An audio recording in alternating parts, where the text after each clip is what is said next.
இன்றைய வேத வாக்கு மத்தேயு 25ஆம் அதிகாரம் 28-29 வசனங்கள்.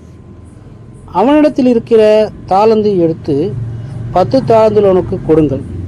உள்ளவனவனோ அவனுக்கு கொடுக்கப்படும், பரிபூர்ணமும் அடைவான். இல்லாதவனிடத்தில் இருந்து உள்ளதும் எடுத்துக்கொள்ளப்படும் என்று இந்த வசனம் சொல்கிறது. ஒரு தாளந்தை புதைத்து வைத்த மனுஷனை இயேசு ஏன் இங்கு ஒரு உதாரணமாக எடுத்து கொண்டார் என்றால், குறைவு உள்ளவர்களாய் காணக்கூடிய அங்கங்களுக்கு ஒரு பொறுப்பை உணர்த்தவே. கொடுக்கப்பட்டுள்ள தாளந்தில் குறைவுள்ளவர்களாக காணக்கூடியவர்கள் அதை அதிகப்படுத்தவே முயற்சிக்க வேண்டும். தங்களுடைய சக்திக்கு தக்கவாறு தேவ ஊழியத்தில் ஈடுபடவும், தனக்காகவும் தன் உடன் சகோதரர்களுக்காகவும் சத்தியத்திற்காகவும் உழைத்து தனக்கு அருளப்பட்ட தாளந்தை அசட்டை பண்ணாமல் தான் குற்றப்படுத்தப்படாமலும் தன்னை காத்து கொள்ள வேண்டும்.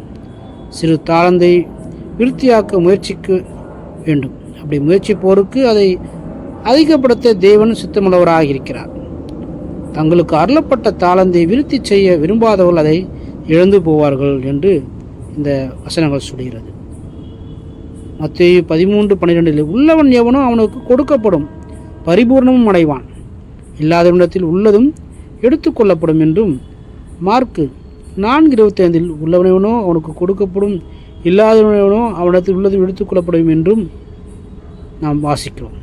இந்த 2 புத்தகங்களிலும் கூட ஒரே வசனத்தை சுட்டி காட்டுகிறது. இதற்காக நம்மிடத்தில் கடவுள் கொடுத்திருக்கிறதான அந்த பொறுப்பை, காரியத்தை நாம் உள்ளபடி சரியாக அதை பயன்படுத்த வேண்டும். பயன்படுத்தாவிடில் உள்ள அந்த தாளந்தும் எடுத்துக்கொள்ளப்படும், உள்ள அந்த ஆசீர்வாதம் நாம் இழக்க நேரிடும். ஆகினாலே நமக்கு கொடுக்கப்பட்ட தாளந்தை விருத்தியாக்குவோம். கர்த்தர் நம்மோடு நம்மை பலப்படுத்துவாராக.